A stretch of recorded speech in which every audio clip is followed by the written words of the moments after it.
All right. So, welcome back to Thrive Yoga Fit Transformational Coaching. This is Erin, and today I have a special treat. I have NISCHALA in the house.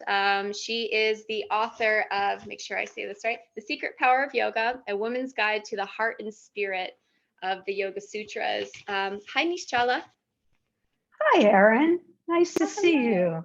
Hi, nice Yeah, to see you hi. too. So NISCHALA Joy Devi is a master teacher and healer. For many years, she has been highly respected as an international advocate for her innovative way of expressing yoga and its subtle uses for spiritual growth and complete healing. She was a monastic student of the world-renowned Yogi Raj Sri Swami Satchitananda and spent more than 25 years receiving his direct guidance and teaching. During her time in his monastery, she began to blend Western medicine with yoga and meditation. She then offered her expertise in developing the yoga portion of the Dean Ornish program for reversing heart disease. And there's so many other wonderful things, including multiple books, but I'm sure we can fill in the gaps. But I am so happy to have you here. Thank you for being here, my guest. It's a joy. I can't tell you. It's really wonderful. Thank you. Thank you for having me. Yeah, Yes. absolutely. So I have to say, like, seeing the picture of you, and then hearing your voice, like connecting to you, and then like seeing, I didn't know that you had purple hair, and I just have to say, like, I am even more stoked now because you have purple hair. I just feel like I can receive your teaching so much more. Oh, purple-haired one, teach me the higher teachings. Thank you, Guru Dev, Jai Guru Dev. Um, So, so I'm just gonna maybe hop right into it if that's okay. Absolutely. All right, swan dive in. Okay, so Nishchala, can you share with our listeners, and I'm gonna word this kind of maybe differently than other people have asked you, but did you have a pain point or like a suffering that brought you to the path of yoga? And I ask that because I know that's how I got onto the path. And a lot of people that I teach and train that come to me, they have suffering in their life, and that's why they want something different. And so I figured I kind of ask it in that way just to kind of Yeah. get into the meat of it. I think that's a great question. And actually, I think I actually address it in the book that most people come to yoga because something is not right. Something's out of balance, either the body or the mind or the life, something, because it's very interesting to me that most people don't come because they want to develop further, and because the world is so enticing. It's Hmm. so all encompassing, and everything you want, food, dance, art, sports, whatever it is that you want, it's there in huge proportions. So that keeps us busy. Yeah. But suddenly something goes wrong, like our back hurts. It doesn't have to be major, or it could be major. It could be cancer or heart disease or mental illness or losing a partner or a job or whatever. Suddenly, the world doesn't seem as tantalizing as it did before. So we start to search, Hmm. and we search for something that we want to bring us back to that place of wholeness. Hmm. That's what we're searching for. Hmm. So many people, I would say at this point, probably most people come because of some imbalance somewhere. They hurt, they're whatever it is, they're looking for that peace to make them whole again. And I think that when I hear that, it's funny. I go back to the Buddha, and when he said, all life is suffering, I don't think he meant it as a decree. He meant it more as an observation, Hmm. because when you look around, unless you are in your dharmic path of walking in the light, everything else is distortion, and everything else confuses us. So we want to get back into that. And that's why people come to spirituality. and yoga, even though they don't realize when they come to yoga, because they think, oh, it's just my back stretching, but there's so much more. And even, I even start, well, what happens when they stop stretching and squeezing and moving? Why do they come back? That's the question. Because you touch something inside that nothing else touched. Yeah. See, when you do that, what I know is truth is being spoken. Yes. Oh my God. That's what happens. That's what happens, because the heart knows what the mind will never know. There's a beautiful, one of my favorite quotes, not from me. We grab some tissues before this Yes, started. please do. I do this to people. You're doing this to me. Thank you. So Sorry. there's a beautiful quote that says, the heart has reasons that reason knows nothing of. That's, yeah. So when and to me, this is the purpose of spirituality, to open the heart, to let that light in the heart of the true self shine forward, blossom. And that's why we get the pains and the aches to draw us in, because most of us would never come otherwise. Yeah. If your life is too good and it's just like, there's certain people, they're great people. They have a very balanced life. And I see that, sometimes life maybe hasn't presented to them what they need to go deeper, because you're right. I mean, I've had a lot of suffering in my life, and I think it does take an enlightened mindset to say, this is lessons, this is drawing me inward, this is a symptom of I've gone too far from my home and I need to come in. When you're in the pain, it's hard to think that way. But what you said about how the outside world becomes less tantalizing, this podcast actually used to be called Thriving After Addiction. And I used to specialize in working with people who were addicted to different substances, or actually kind of recovering from addiction to substance. And, what I would try to explain to them is, on the yogic path, like, a lot of the times these desires start to fall away organically. There's certainly discipline involved in certain things, and observing yourself and studying, and you just like hit it so deeply really quick that it's because they start touching something inside of them that touches and makes them feel complete and whole. They remember that they are whole, whereas everything outside of them was a distortion. Absolutely. You just said a key word, and you find it in the sutras over and over again. We have to keep remembering. Because it's not something new. We all know this, but we have to remember. And it's interesting because the word remember is to bring the members back together. And that's what yoga is. Yes. Yeah, and that's what yoga is, to bring everything back together. So by remembering, what we do is we're saying, oh yeah, that's who I am. I'm not these other things that people are saying. This is who I am. Yeah. And the more we keep, whether we're coming because of addiction, there's addiction everywhere in all forms. I mean, we think about substance abuse, but there's so many other addictions that we do, television, smoking, etc. All the things that we do because the pain is so deep that we can't fill it. But spirituality doesn't fill it, it completes us. There's a big difference. It's the part we were looking for. Yeah. It reminds me of a quote from Eckhart Tolle, where he says, that we're addicted to thinking, like we're addicted to the thoughts. And I feel like that's a kind of deeper level awareness of, like, because I think that a lot of people, if they don't have a spiritual practice, they can become very convinced that they are their thoughts, they are their body, they are their mind. And then it's just, they wake up and they just autopilot and keep going. And they have no, I guess, knowledge or realization that they have this divinity within them. And that leads me to my next question is, did you have a defining moment for you when you realized your divinity? Like an awakening moment? Hmm. That's a multifaceted question. You can take it in whatever direction you want. I just I just gave you a buffet.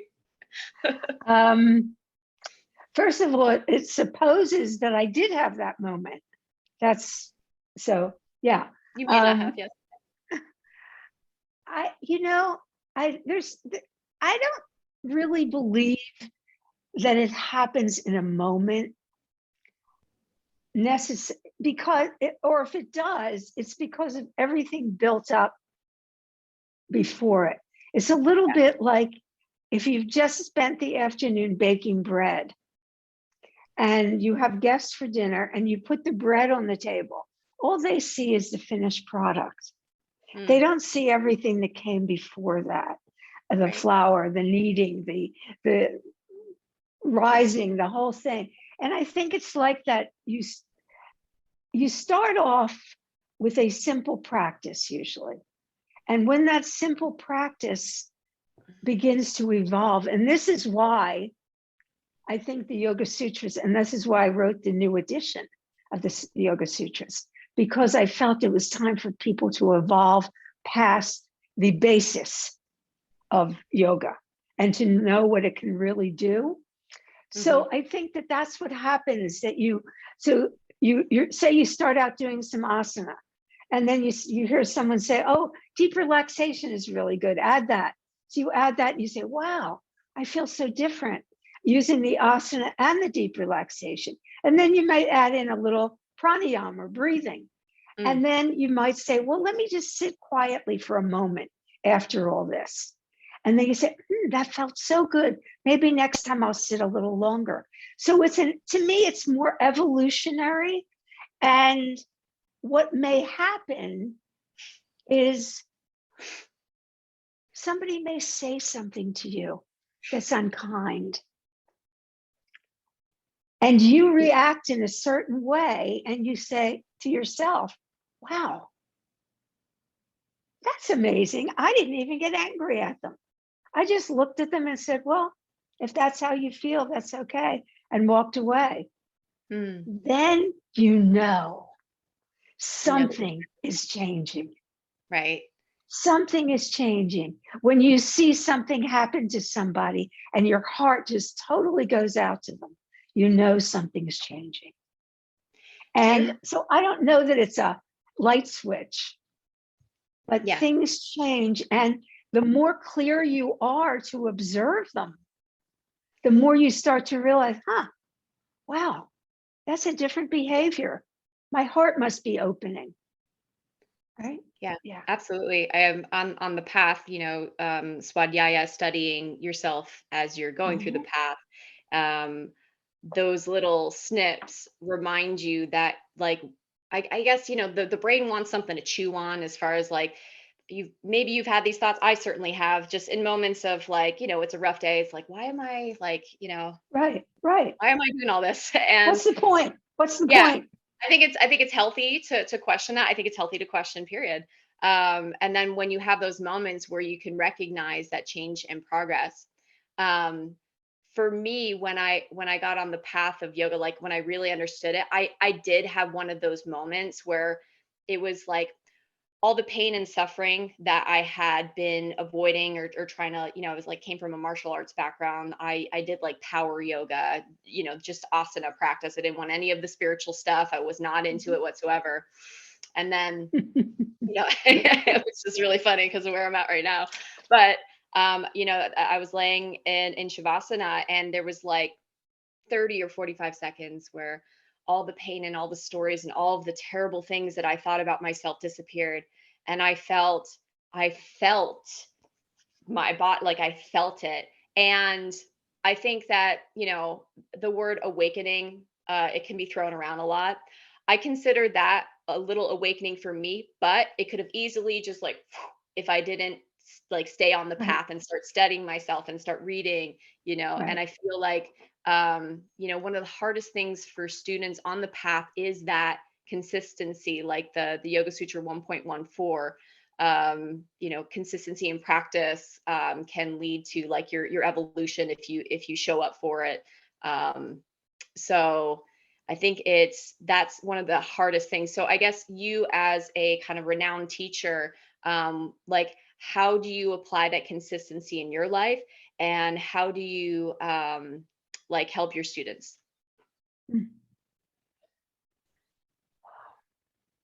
See, you quoted that sutra. To me, one of the most important things, consistency, absolutely, but not rote. There's a difference between consistency and rote. Rote is, oh no, there has to be the heart in it. And that's hard to keep that heart present all the time. It's easy to say things, but it's hard to be present with it. So when I started my training, let's go back to that. I consider myself a fairly disciplined person to begin with. So it wasn't a huge jump for me, although I do admit I like having the freedom to do what I want whenever I want to do it. But to me, when I made that commitment, there was a reason I made that commitment. And I think this is something that we have to really write down, because we forget. And I always tease the doctors when I'm talking to them, teasing sort of a halfway.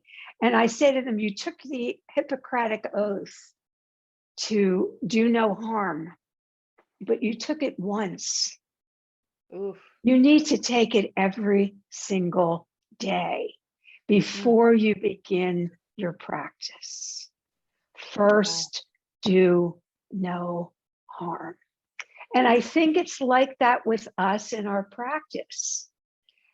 It's not negotiable. When you're the one that's making the decision, it's not someone putting it on you. So when you make a decision and you write it down, I'm going to do 15 minutes of asana, 20 minutes of this, whatever it is, that becomes your commitment. And then if necessary, you have to say, if I don't do this, this is what's going to happen. So for me, I'll just give you an example. I was living in an ashram monastery, and we meditated at 5 a.m. every morning. That meant I had to get up at 4:30 or 4:15, and that's early. It's early. Yeah, by most people's standards, yes, absolutely. And we lived in a very cold climate. So when you got up, it was not pleasant to get up. It's not like Florida. It was very cold. And there were mornings where I didn't want to do it. I just didn't want to do it. I said, oh, I can meditate in my sleeping bag, or I can, you make all excuses. And I realized that if I did not cement my commitment in the beginning, I would never do it regularly. So I made a deal with myself. We had very, very small breakfast. We had basically tea and an orange for breakfast. That was our breakfast. Our main meal was in the middle of the day. And then we had a little soup or something in the evening. So I said, if you don't go to meditation, you can't have the noon meal. Ooh. Nobody did this to me. Nobody restricted me. I did this to myself. So I'd wake up in the morning, I'd think, oh, I'm so cold. Oh, I don't want to get up. And I go, lunch. And I jump out of bed and be right in a meditation. Best student now. Until I didn't have to do it anymore. The love of the practice took over my needing to discipline myself. So that's why I say discipline is important, but not continuous. There should be a point where you just say, I want to do this, or you do it because you feel better afterwards. I sometimes liken it to brushing your teeth in the morning, right? You get up in the morning And you don't say, let's see, it's Friday. Should I brush my teeth today or not? Right? You just do it. Right. Because you know that the next person you talk to is going to be happy that you brushed your teeth, right? So it's the same way. You get to the point, it's almost like you feel tartar on your mind that you want to kind of clean off. And that's why we do the practices. And then we notice that when we do them, the rest of the day is more pleasant. It goes in a different direction. And yeah, so that's, I'm not suggesting that for anybody else, but it worked for me. And you just have to find little tricks, and it could be a reward. Sometimes I say, okay, let's take a bubble bath. If you go to meditation, you can have a bubble bath afterwards. Yeah, right? sure. We're still human, right? You know? There's different ways of cajoling yourself. Yeah. I love that, you know, what you're talking about kind of reminds me of how tapas is rooted in ahimsa. And, you know, it's like, all right, initially you cut a deal with yourself to get yourself going, right? But then it's because you started to feel the benefit of the practice that it just became natural. And so that jump start, I really appreciate you sharing that example just from someone like you, because I think that people listening and people that want to, you know, it seems like impossible with all the surmounting just like stress and drama in a lot of people's heads, especially nowadays. It seems like getting to their mat, or, you know, just going to do some sort of self-study or meditation, it seems like an impossible task. And so, you know, knowing that, yes, we are still human, and sometimes you need to do things, as you said, to cajole like our action to be taken is validating. So yeah, because we all go through that, because it's new to us. Now, if we had been trained that way as children, it would be a very different situation. Yeah, absolutely. But we weren't. Right. We were not trained to. Matter of fact, we were trained the opposite. Don't just sit there, do something. And now we're saying to people, don't do something, just sit there. It's a big change. It's a big change. And then there's a fine line between trying to bring some discipline into your life, and doing harm. So it's a real balance, because you don't, if you're already hurting, you don't want to hurt yourself more. Of course. Yeah. Somebody has to be nice to you. At least it should be you. And right? Yeah, absolutely. It starts with you. There's that expansion that you're able to do multiple things at the same time and have multiple feelings at the same time. And that's what cements the practice. But there has to be the heart in it. There has to be some way that you're drawn in through the love of the practice. And that's what we have to find. Something that speaks to us directly, not someone else is giving to us. What do you love to do? Do you love to sit quiet? Do you love to breathe? What do you love to do? And how can you enhance that? So and I understand why so few tread the path, because especially a yogic path, it's not restrictive, it's not narrow, and the people who try to make it narrow, people follow them because it's sometimes too much to create your own path. Yeah. But at a certain point, you have to do that. You have to say, okay, this is what works for me, and you go off and you do that. Yeah. Thank you for saying that again. There's a beautiful expression, and it says, when the student is ready, the guru appears. But I've written a second part to that. When the student is ready, the guru disappears. Oh, yeah. Because at a certain point, you have to be yourself, not in the beginning, because you don't know enough in the beginning. But once you start accumulating, then you start meandering a little bit. if I might share, when the night when I start my yoga teacher trainings, we have like a little puja ceremony, and I do like a little mark of tilakam powder, and I say the Guru Brahma, Guru Vishnu, Guru Devo Maheshwaraha, and the encapsulation of what I'm trying to say to my students is like, let us awaken your own guru. Like right Yeah. now, you look up to me, and I'm going to feed you the best that I can, but you're going to do the work and you're going to activate that within you. And then I think, that really, like you said, that gets people on the path. Yeah. So, yeah. And inspiring them. They can, by looking at you, it's not that you have to be their guru, but you become that image of someone who is doing the work and doing the practice. Yeah. And If that's you, how they look to. Yeah. And that's what you do. We need images. We need yes, people to see they made it, they did it, they're doing it. I can do it's it too. real. Yeah. Yeah, Yeah. It can it's happen. real. It's Exactly. like success stories. I know if I've ever been ill and I've like, oh, I heard about this supplement. I want to hear like people's success Yeah, stories with it, right? Because it's like right. relatable. Um, so Nishala, we haven't talked much about your book because I've just been so excited, but I want to get into some questions about your book. Um, I just have to say, I love your sort of translations of the Yoga Sutras. And like we've talked about here, it is from a space of expression with the heart. And so there is a femininity to it. There's a softness to it. There is, I always say that I think it's nearly impossible to study spiritual scripture and to really get it if you're not being present with it. And it seems like everything that you wrote on these pages like flowed out of your heart, like you were in that space. And I'll just pull Sutra 1.2. Yoga is a uniting of the consciousness in the heart. And usually the translation is something like yoga is the cessation of the fluctuation of the mind.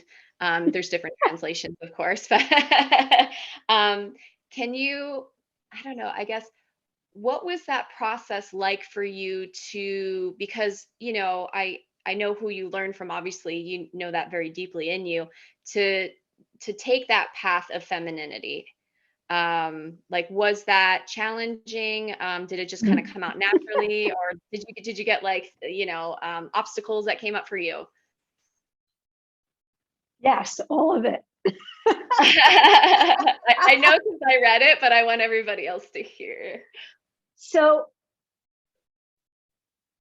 it's very interesting. And I'll try to make it sure. I put some biographical material in there because I think it helps give um, a container for it. First of Yeah. all, we have to understand that there are many, many translations of the Yoga Sutras. Most of them have been done by men who are not Western. So immediately that changes everything.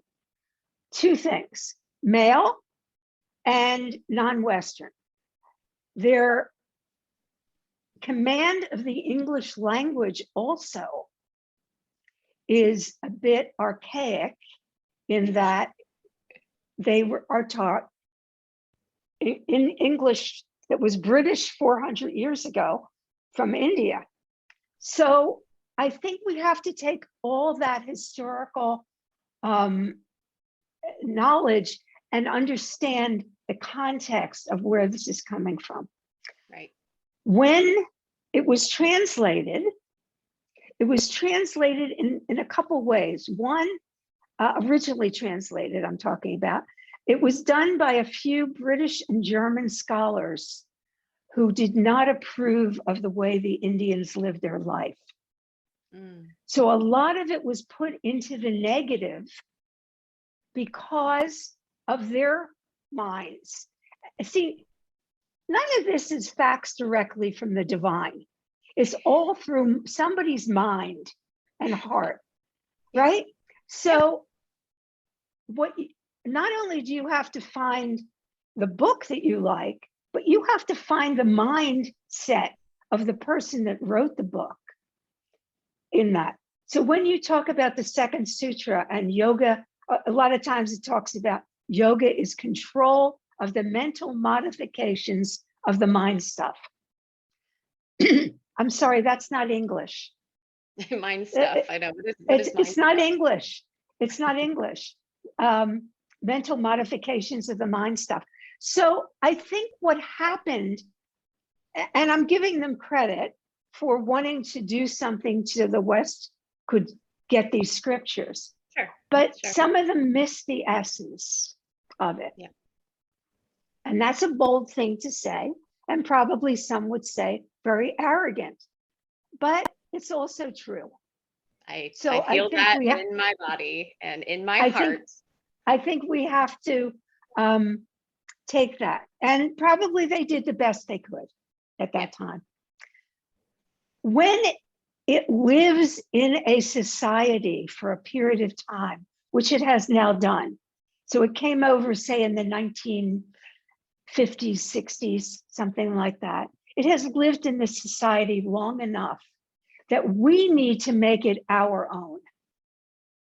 And that's what keeps a scripture alive. If you try to do the parables of 2000 years ago, it doesn't work because it's unrelatable. It's unrelatable, and therefore we throw out the baby with the bathwater. Yeah. So what we're saying is the truth in these scriptures are not true because they're sexist or they're racist or whatever it is. But we have to remember at that time, that was considered norm, but it's not now. Yes. And that's why things have to change. So the sutras themselves stay, but the translations of them have to change. So when I started with yoga, getting back to your original question, I really wasn't interested in physical. I had been in medicine my whole life, and I knew the greatness and the limitations of the physical body and had no interest in pursuing it. I was done with the physical body as far as I was concerned. It didn't happen. I had to go back into it, but at that moment. Right. So when I came to yoga, my main joy and love were the Yoga Sutras. And I said, I want to study the Yoga Sutras. I want to learn how to teach the Yoga Sutras. Well, in those days, you couldn't. You had to take Hatha Yoga teachers training first. And then, which they didn't really have teachers training like they have now. You sat with the teacher and they talked to you. That's about it. That's how you learned. So it always bothered me, the use of the word mind. And at that time, there were two translations of the Yoga Sutras. Wow. There was How to Know God by Christopher Isherwood and Swami Prabhavananda. And there was Swami Vivekananda's version called Raja Yoga. That was it. In English. That's all you could get. Wow. So I devoured both of those books. Very different, very different. One's a Vedantic approach, one's a Sankhya approach, very different. But just to give you an example, in Swami Vivekananda's Raja Yoga book, when it talks about asana, so it gives the sutras on asana, and the commentary is, this is like an animal, don't be an animal. And he goes on to the next sutra. So this was the mindset at that time. That is Things so confusing. have changed. Well, like, because he didn't want people to get caught in the human body. He wanted them to go away from the body. Primal aspect of ourselves. Okay. Yeah. So yeah, it's still in there. So to me, that should be edited out at this point. But they're not going to change his words. He's been gone forever. Right. And but what I'm trying. So what happened is I started studying it, and then eventually started teaching it. And I think those of us that teach find that when you say something to teach it, you have to know what's behind it. Even though what you're saying may be simple, if you don't have everything to back it up, well, I realized what I was saying, I didn't believe. I didn't believe it was control of the mental modifications of the mind stuff, because I knew the nature of the mind and how unstable it is. Yep. And I always would laugh, especially when I would teach others, the idea of trying to get all the thoughts in one place. I always likened it to herding cats, right? Right? You get one cat there and the other one goes out. Yep. So I started to really meditate on it, for lack of a better, and just really start to swadhyaya, figure it out. What could they possibly mean? So the only thing I could do, because I looked at all the modern translations and they were all the same. So what I did is I went back to the Upanishads and I say, if the Yoga Sutras are part Upanishads, Bhagavad Gita, and Vedas, there must be something there that I can bring forward. And sure enough, there I found it. And it said, we are the small light or flame residing in the center of the heart. That's who we are. From that moment, everything changed. And I started teaching that way. And then this is interesting for you, maybe. I was invited to the University of South Florida to give there was a big conference there on yoga therapy. All these people from India came and they did this big conference. And the woman that was putting it on was a student of mine. And she called me and she said, please come. And I said, I don't want to come. I don't want to talk about this to a group of Indians because they're not going to believe what I say. Yeah, they're not going to receive it. Yeah, there's a lot of barriers there. No, we need a heart-centered approach. Please come. So I came, and not only did I come, but I was bold enough to talk about Sutra 1, 2. And I did it from the translation that is now there. Yoga is the uniting of consciousness in the heart.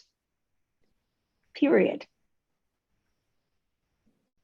It was quite an amazing experience. They didn't want to believe me. So what I had to do was give them an experience of heart in order for them to feel it. There was not a sound in the room as we finished, and I just slowly got off the stage.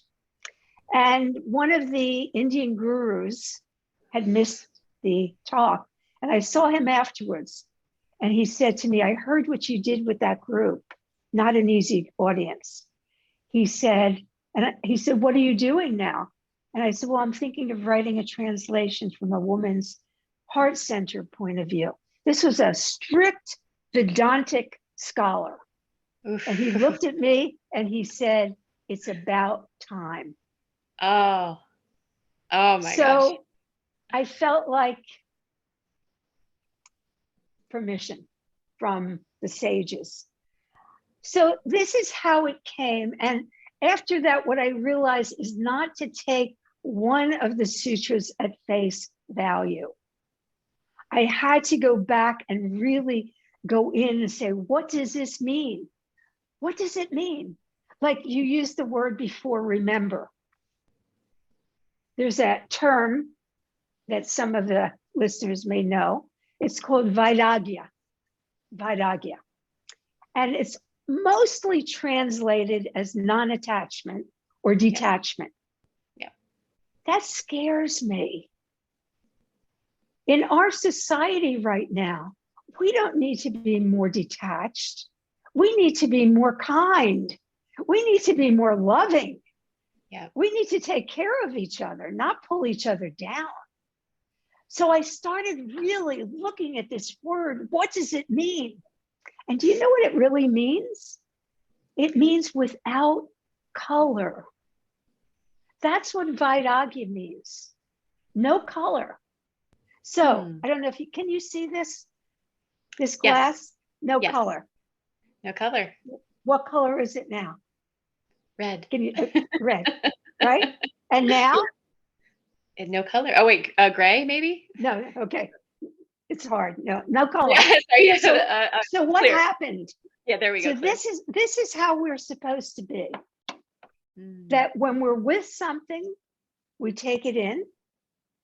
When it's gone, we're back to our natural state. wow. Oh, That's what yeah. Vairagya means. So how I translated it was remembering the self. Because if you keep remembering who you really are, nothing will affect you in an adverse way. Everything Oh, is for good. So this is the kind of thing that I've really worked on. Also yes. taking out the negatives. Yeah, I appreciate that To so much. me, I can't understand when you talk about a high virtue like ahimsa, to call it nonviolence. I was gonna say, I really love your definition. That's one of the things, points that I put on here, and maybe we can just go to it. Ahimsa, reverence and love for all. Yeah, When we have that, we experience oneness. And that when I have to say that, let me just share a little personal story. So when I read that and I was like listening to your book, I was reading your book, and originally how I just read in my head quickly was reverence for and love for all living things. And I was like walking around thinking, I was like already I was like, wow, what an upgraded definition. And like that's and I just started like thinking and applying it, and feeling it. And then I went back, and it was not just living things, it was like for all. And I have to say, in that moment, I was like, oh boy, I have a lot of like, it just almost like I have a lot of work to do. It kind of broadened everything for me. And then the last piece, we experience oneness when we do that because we're a part of it. And it's just like so much better than nonviolence or not. nonviolence. Yeah. But do you see what happened? Yes, I do. And you filling in the blanks of the context of like who translated it and like their mindset. I really appreciate that because like you because of your thoughtfulness, you're actually giving heart-centered definitions that are going to resonate and like that guru said, or sage, it is necessary. It is Yeah, time. It's about it's time. time. It's more than time, Yeah. over time. And see, this the idea of this is not just the spirituality of it, but what happened with your mind when you read it. It not just for the spiritual, but everything you start to look at in a different way. Yeah. Oh, that's a negative. Let's see what we can do when we turn it into a positive. I think this is what's happening or trying to happen with child rearing these days. People are trying to word things instead of saying no, you're trying to say, let's do this instead. And I Right. think that's a really, because you start hearing no, no, that's my theory, by the way, why a 2-year-old talks like that. They say no, no, because for 2 years, that's all they've been hearing. No, no, no, no. And so That makes finally a lot of sense. they can now talk and they're saying no. So I think it's so important to me to word it in the positive because it's a high spiritual virtue. Yeah. And I think this is what changes it. When you say something is nonviolent or non-harming, what you were implying is they used to be that way, or there's a tendency to do it, but they're not going to do it. They're Mm, holding back. yeah, it's a good Whereas frame. this, Mhm. it's not even in the picture. And I Yeah. always use the example, which I think is really funny, of His Holiness the Dalai Lama, because they say he's nonviolent.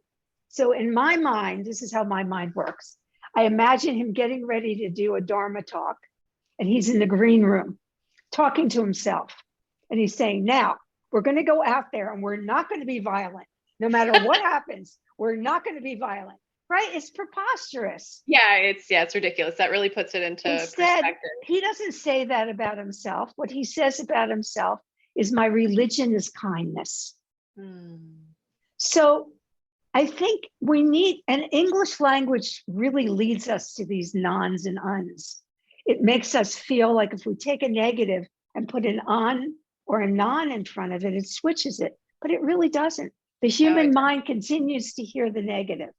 Yeah. So that's one of the things that I've done or tried to do.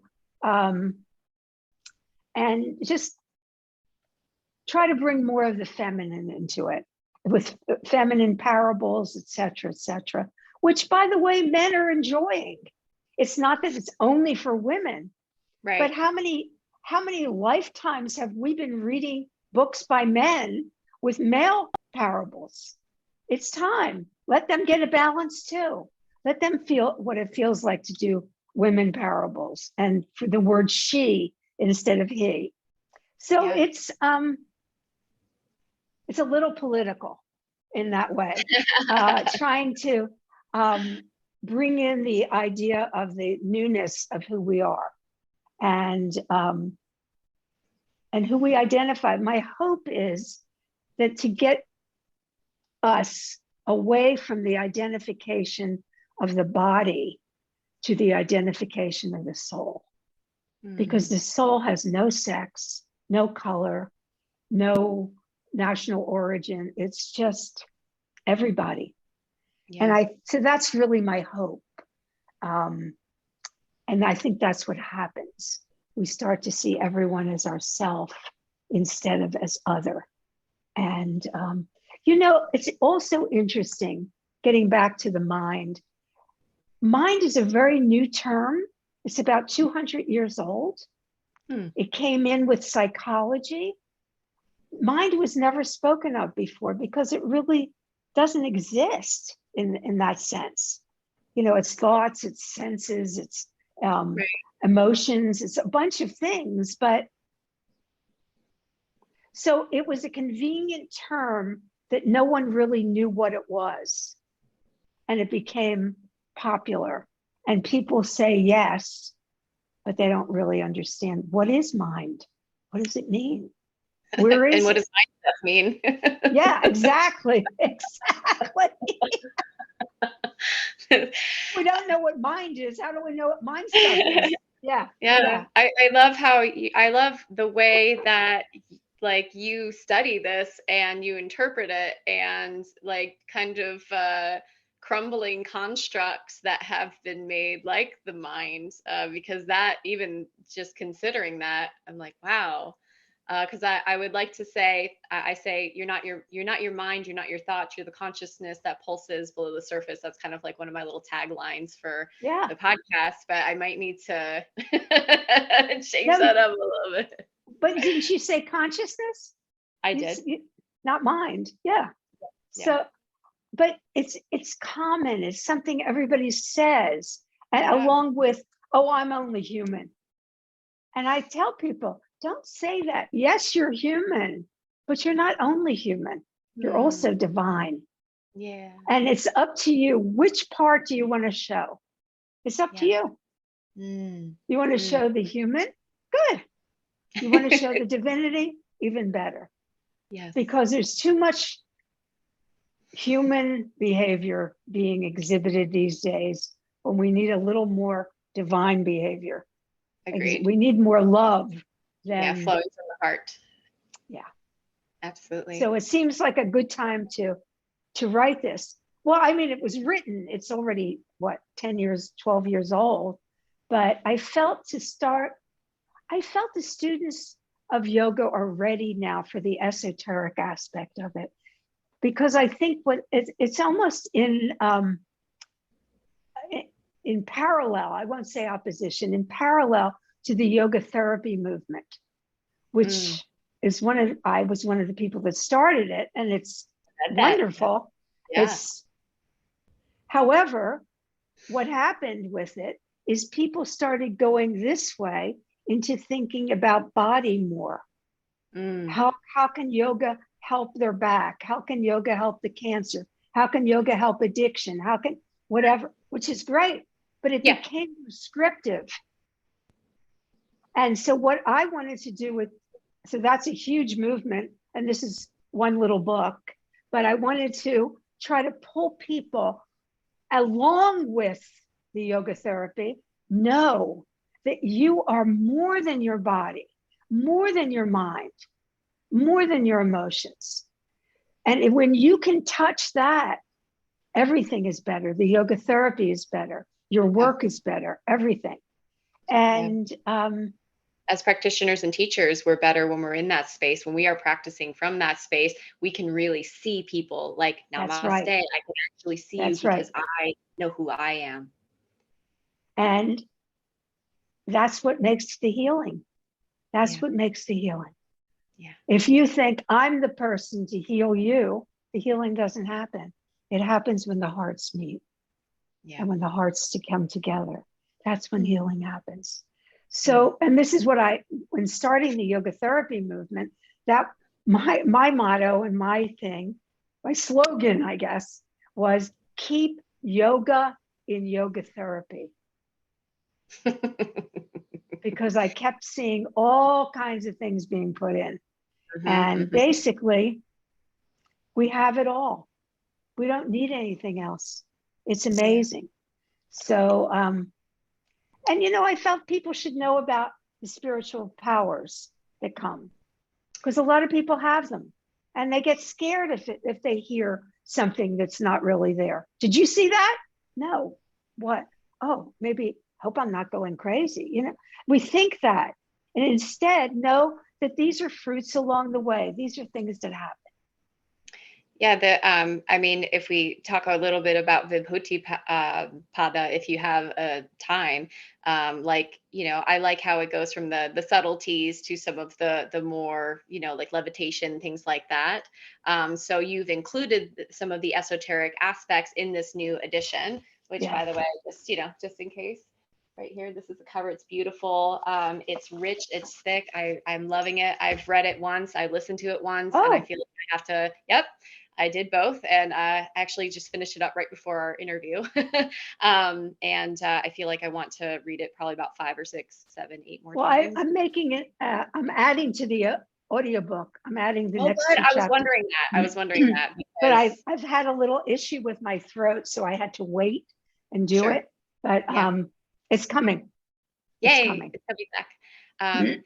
So, like as far as the yoga sort of powers, the siddhis that are activated on the path, in Vibhuti Pada, they talk about these are the fruits of your labor, but then sort of disregarding them in traditional sense, like kind of like you get them, but don't get attached to them, and then kind of put them on the shelf. And I guess I wonder, your perspective on that.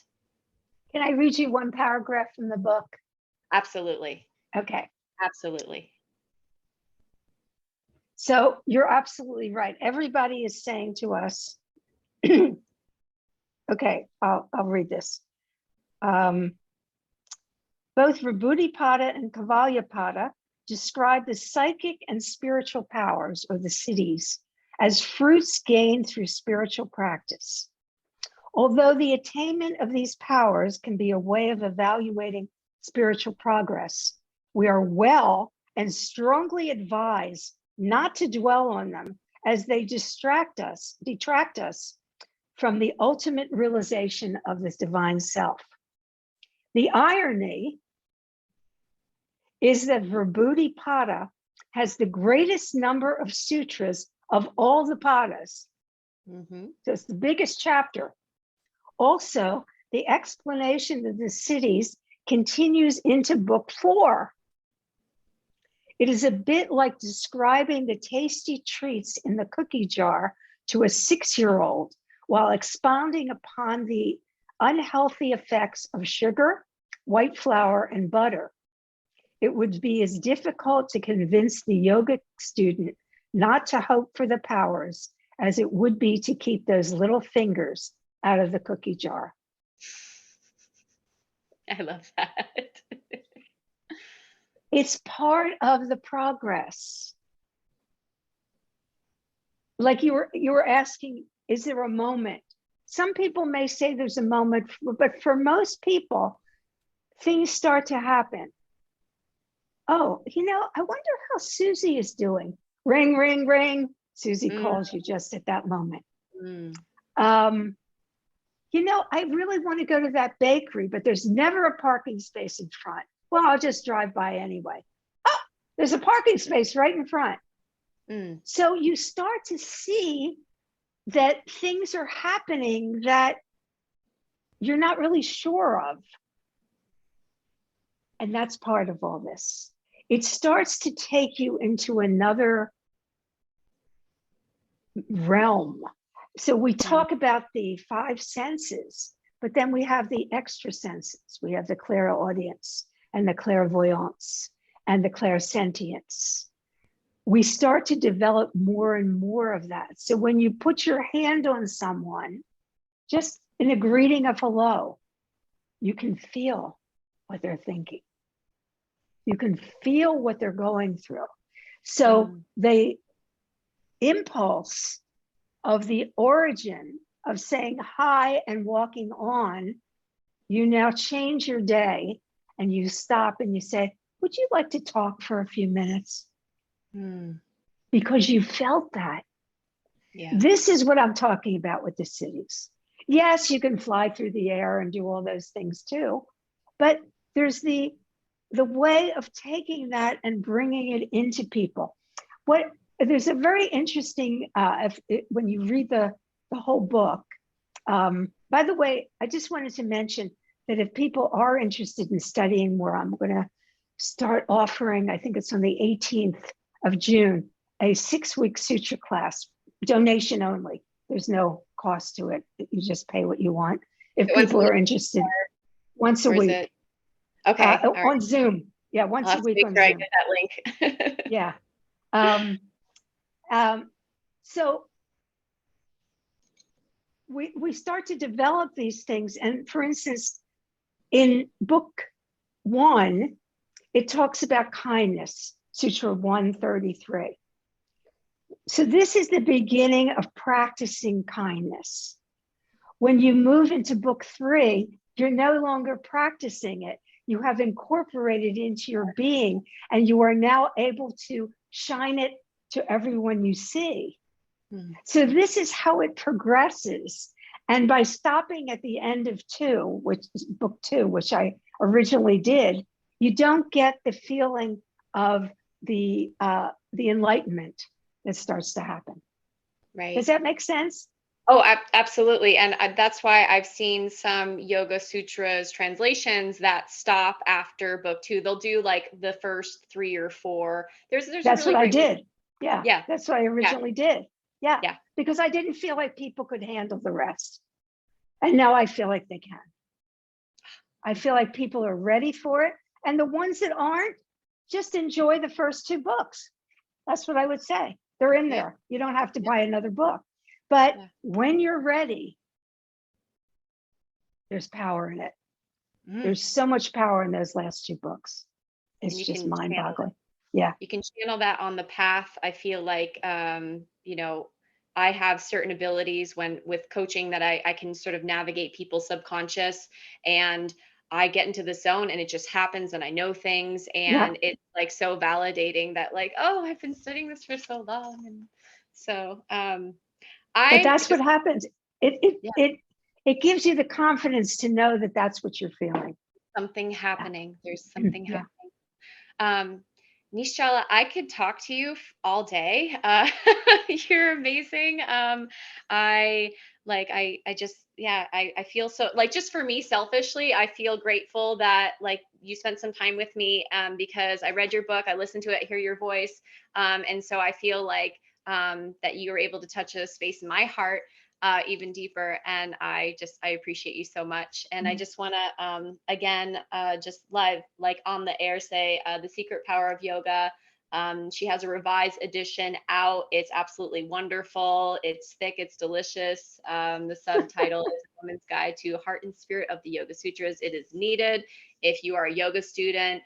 Even if you're, not, this book is just so rich. It will touch a part of you that you probably want to touch. So it's absolutely fantastic.